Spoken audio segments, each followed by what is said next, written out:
यह कहानी एक महान योद्धा की है जिसने न केवल युद्ध भूमि में अपनी वीरता दिखाई बल्कि अपने धैर्य, संकल्प और बुद्धिमानी से इतिहास के पन्नों में अमर हो गया।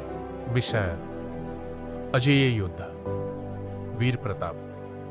बहुत समय पहले एक छोटे से राज्य में वीर प्रताप नाम का एक योद्धा रहता था। वह बचपन से ही असाधारण पराक्रमी था। उसके पिता राज्य के प्रधान सेनापति थे और उन्होंने प्रताप को युद्ध कला, तलवारबाजी, घुड़सवारी और रणनीति की शिक्षा दी थी।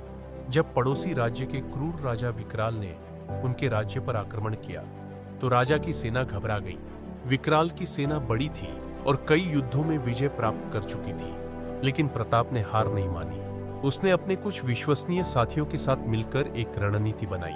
रात के अंधेरे में प्रताप और उसके साथी दुश्मन के शिविर में चुपके से घुसे और उनके रसद भंडार को नष्ट कर दिया। सुबह होते ही जब विकराल की सेना ने आक्रमण किया तो वे पहले से कमजोर हो चुके थे।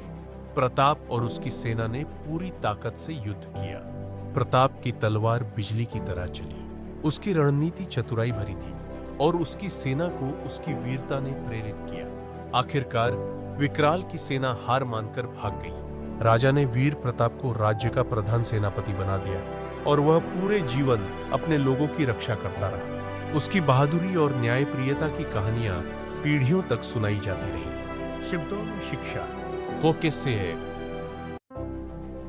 इस कहानी से हमें यह सीख मिलती है कि सच्चा योद्धा केवल ताकत से नहीं बल्कि साहस, धैर्य और बुद्धिमानी से विजय प्राप्त करता है।